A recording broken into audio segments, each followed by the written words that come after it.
ओम शांति। 5/6/2025 के साकार अनमोल धारणा युक्त ईश्वरीय महावाक्य हैं। मीठे बच्चे, बेहद के सुखों के लिए तुम्हें बेहद की नॉलेज मिलती है। तुम फिर से राज्यों की शिक्षा से राजाई ले रहे हो।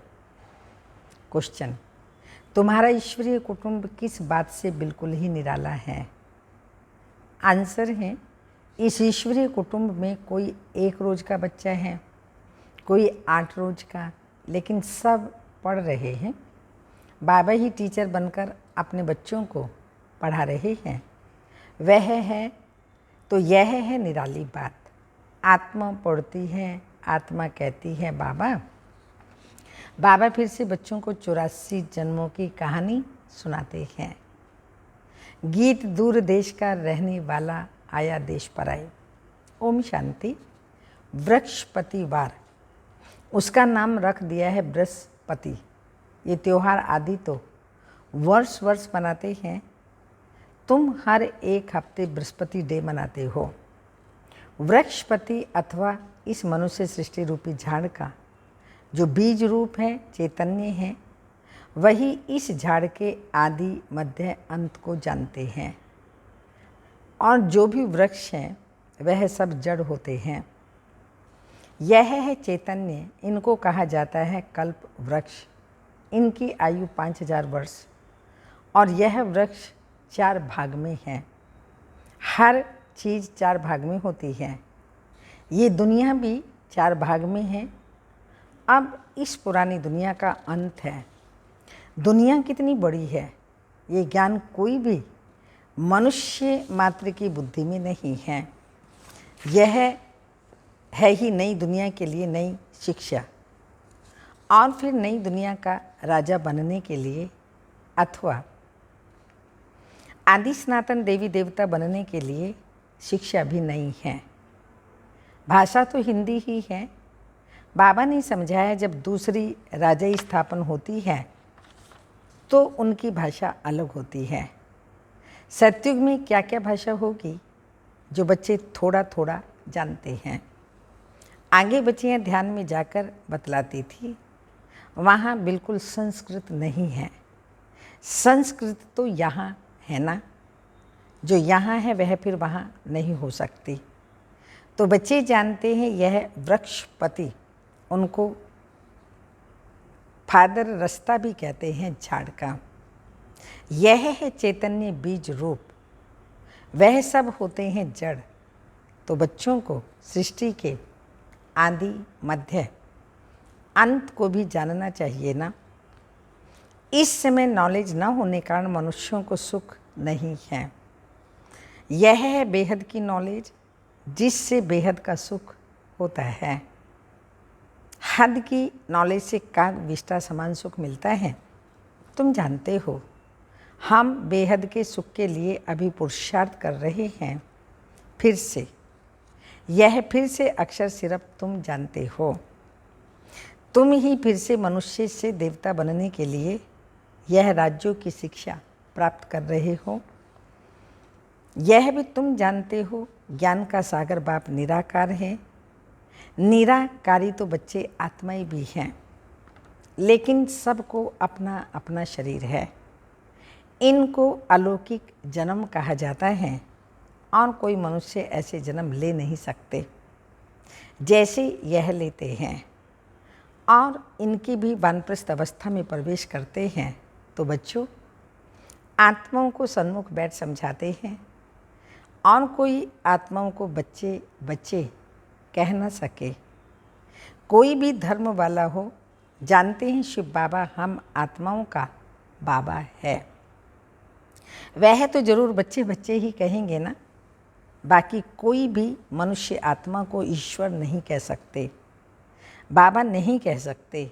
यूँ तो गांधी को भी बापू कहते थे, म्यूनिसिपैलिटी के मेयर को भी फादर कह देते हैं, परंतु वह फादर सब देधारी हैं।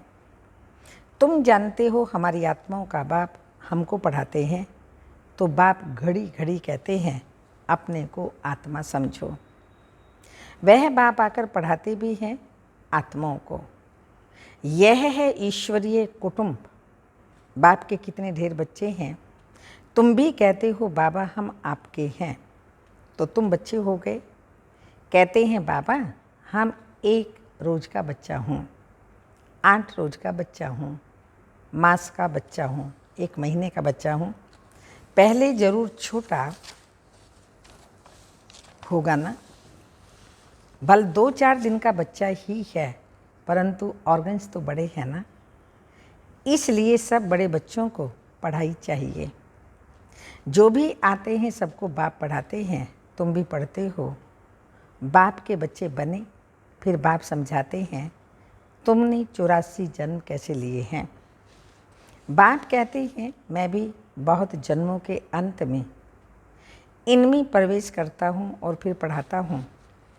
तो बच्चे जानते हैं यहाँ हम बड़े से बड़े टीचर के पास आए हैं, जिससे ही फिर यह टीचर निकलते हैं, जिनको पंडे कहते हैं। वह भी सबको पढ़ाते रहते हैं। जो जो जानते जाएंगे पढ़ाते जाएंगे। तो पहले तो ये समझाना है, 2 बाप है ना, एक लौकिक बाप और दूसरा परलौकिक बाप। बड़ा तो ज़रूर परलौकिक बाप हो गया, जिसको भगवान कहा जाता है। तुम जानते हो अभी हमको परलौकिक बाप मिला है और किसी को पता नहीं। धीरे धीरे जानते जाएंगे। तुम बच्चे जानते हो हम आत्माओं को बाबा पढ़ाते हैं। हम आत्माएं ही एक शरीर छोड़ फिर दूसरा लेंगी तो ऊंचते ऊंच देवता बनेंगे। ऊंचते ऊंच बनने के लिए बाप आए हैं। ऊंचते ऊंच बनाने के लिए बाप आए हैं। कई बच्चे चलते चलते ऊंचे से ऊंची पढ़ाई को छोड़ देते हैं। किसी ना किसी बात में संशय आ जाता है। वह माया का कोई तूफान सहन नहीं कर सकते। काम महाशत्रु से हार खा लेते हैं। इन्हीं कारणों से पढ़ाई छूट जाती है। काम महाशत्रु के कारण ही बच्चों को बहुत सहन करना पड़ता है। तो बाप कहते हैं कल्प कल्प तुम अबलाएं माताएं ही पुकारती हो। कहते हैं बाबा हमको नंगन होने से बचाओ। तो बाप कहते हैं याद के सिवाय और कोई रास्ता नहीं है। याद से ही बल आता जाएगा। जितना बाबा को याद करते हैं तो आत्मा शक्तिशाली बनती जाती है और विकारों पे जीतने की शक्ति आ जाती है। मनसा बलवान तो ताकत कम होती जाएगी। याद से बल आता जाएगा। अगर माया बलवान को ताकत कम होती जाएगी। माया भी बलवान है, कम नहीं है, लेकिन योग का बल इतना पावरफुल है जो माया की ताकत कम होती जाएगी। फिर तुम छूट जाएंगे। ऐसे बहुत बंधन से छूट कर आते हैं। फिर अत्याचार होना बंद हो जाता है। फिर आकर शिव बाबा से ब्रह्मा द्वारा बातचीत करते हैं। यह भी आदत पड़ जानी चाहिए। बुद्धि में ये रहना चाहिए कि हम शिव बाबा के पास जाते हैं, वह इस ब्रह्मा तन में आते हैं। हम शिव बाबा के आगे बैठे हैं। याद से ही विकर्म विनाश होंगे। तो अपने को आत्मा समझ बाप को याद करना है। यही शिक्षा मिलती है। बाप से मिलने आओ तो भी अपने को आत्मा समझो, देही समझ करके नहीं। शिव बाबा ब्रह्मा द्वारा मिलते हैं तो बाबा कहते आत्मा समझ करके आओ। आत्म अभिमानी भव। ये ज्ञान भी तुमको अभी मिलता है। यह है मेहनत। उस भक्ति मार्ग में तो कितने वेद शास्त्र आदि पढ़ते हैं। यह तो एक ही मेहनत है, सिर्फ याद की। ये बहुत सहज से सहज है, बहुत डिफ़िकल्ट भी है। बाप को याद करना है। इससे सहज कोई बात होती नहीं। बच्चा पैदा हुआ और मुख से बाबा बाबा निकलेगा। बच्ची के मुख से माँ निकलेगा। आत्मा ने फीमेल का शरीर धारण किया है। फीमेल माँ के पास ही जाएगी। तो बच्चा अक्सर करके बाप को याद करता है क्योंकि वर्षा मिलता है।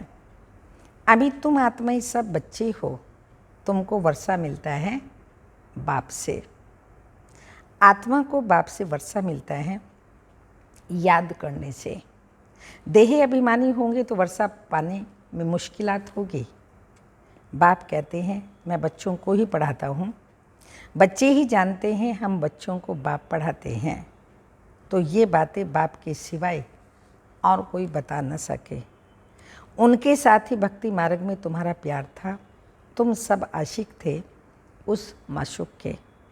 सारी दुनिया आशिक है एक माशूक की। परमात्मा को सब परम पिता भी कहते हैं, बाप को आशिक नहीं कहा जाता।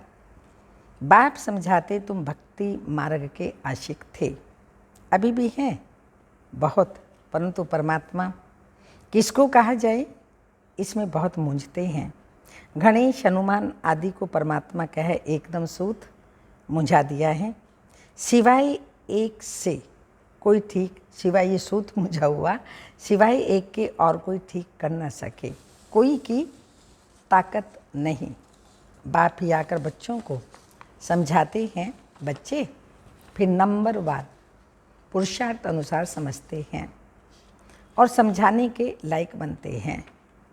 राजधानी स्थापन हो रही है, हूबहू कल्प पहले मिसल तुम यहाँ पढ़ते हो। फिर प्रारब्ध नई दुनिया में पाएंगे, उनको अमर लोग कहा जाता है। तुम काल पर विजय पाते हो। वहाँ कभी अकाली मृत्यु होती ही नहीं, नाम ही है स्वर्ग। तो तुम बच्चों को इस पढ़ाई में बहुत खुशी होनी चाहिए। बाप की याद से बाप की प्रॉपर्टी भी याद आएगी। सेकंड में सारे ड्रामा का ज्ञान बुद्धि में आ जाता है। मूल वतन, सूक्ष्म वतन और स्थूल वतन, 84 का चक्र, बस ये नाटक सारा भारत पर भी बना हुआ है। बाकी सब बाई प्लाट। बाप नॉलेज भी तुमको सुनाते हैं, तुम ही ऊंचते ऊंच फिर नीच भी बने हो। डबल सिरताज राव और फिर बिल्कुल ही रंग। अब भारत रंग भिखारी है, प्रजा का प्रजा पर राज्य है। सतयुग में था डबल सिरताज, महाराजा महारानी का राज्य। सब मानते हैं आदि देव ब्रह्मा को नाम बहुत दिए हैं। महावीर भी उनको कहते हैं, महावीर हनुमान को भी कहते हैं। वास्तव में तुम बच्चे ही सच्चे सच्चे महावीर हनुमान हो, क्योंकि तुम योग से योग में इतना रहते हो जो माया के भल कितने भी तूफान आए लेकिन उन्हें माया के कितने भी तूफान आए लेकिन तुम्हें हिला नहीं सकते। तुम महावीर के बच्चे महावीर बने हो क्योंकि तुम माया पर जीत पाते हो। 5 विकार रूपी रावण पर हर एक जीत पाते हैं। एक मनुष्य की बात नहीं, तुम हर एक को धनुष तोड़ना है, अर्थात माया पर जीत पानी है। इसमें लड़ाई आदि की कोई बात नहीं। यूरोप वासी कैसे लड़ते हैं, भारत में करोड़ यौनों की लड़ाई है। गाया भी जाता है, रक्त की नदियाँ बहेंगी, दूध की भी नदियाँ बहेंगी। लास्ट विनाश होगा, भारत में रक्त की नदियाँ बहेंगी, फिर स्वर्ग आएगा तो घी दूध की नदियाँ भी बहेंगी। विष्णु को क्षीर सागर में दिखाते हैं, लक्ष्मी नारायण हैं पारसनाथ। उनको फिर नेपाल तरफ पशुपतिनाथ नाम रख दिया है एक ही विष्णु के 2 रूप, पारसनाथ पारसनाथनी। वह है पशुपतिनाथ पति पत्नी ना, बाबा कहते वह है पशुपतिनाथ पति पशुपतिनाथ पत्नी। उसमें विष्णु का चित्र बनाते हैं, लेक भी बनाते हैं। अब लेक में खीर दूध कहाँ से आया, बड़े दिन पर उस लेक में दूध डालते हैं, फिर दिखाते हैं क्षीर सागर में विष्णु सोया पड़ा है। अर्थ कुछ भी नहीं, 4 भुजा वाला मनुष्य तो कोई होता ही नहीं है। अभी तुम बच्चे सोशल वर्कर हो, रूहानी बाप के बच्चे हो ना। बाप सब बातें समझाते हैं, इसमें कोई संशय नहीं आना चाहिए।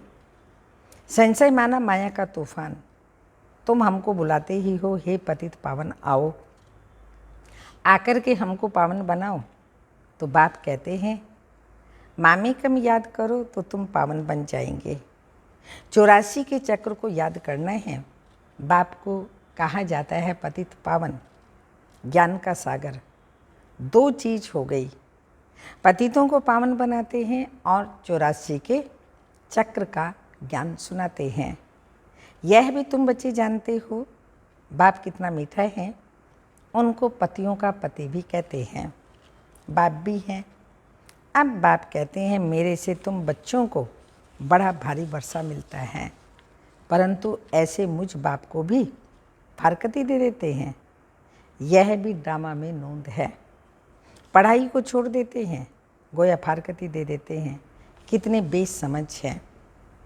जो अक्लमंद बच्चे हैं वह सहज ही सब बातों को समझकर दूसरों को पढ़ाने लगेंगे।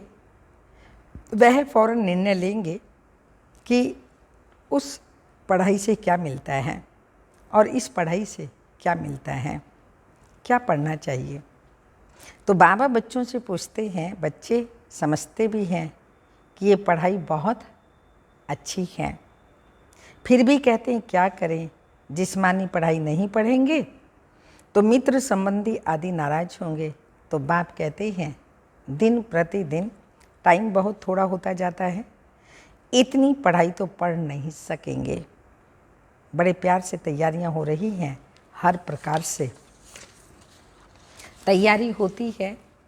दिन प्रतिदिन एक दो में दुश्मनी बढ़ती जाती है।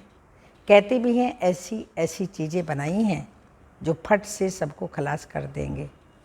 तुम बच्चे जानते हो ड्रामा अनुसार अब लड़ाई लग नहीं सकती है, राजाई स्थापन होनी है। तब तक हम भी तैयारी कर रहे हैं, वह भी तैयारी करते रहते हैं। तुम्हारा पिछाड़ी में बहुत प्रभाव निकलेगा, गायब ही जाता है, ओह प्रभु तेरी लीला। यह इसी समय का गायन है। यह भी गाया हुआ है, तुम्हारी गतमत तुम ही जानो। तुम्हारी गतमत न्यारी, सब आत्माओं का पाठ न्यारा है। अभी बाप तुमको श्रीमत देते हैं कि माँ में कम याद करो तो विकर्म विनाश होंगे। कहाँ श्रीमत और कहाँ मनुष्यों की मत, तुम जानते हो।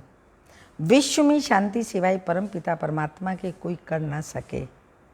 100% पवित्रता सुख शांति 5000 वर्ष पहले माफिक ड्रामा अनुसार स्थापन कर रहे हैं।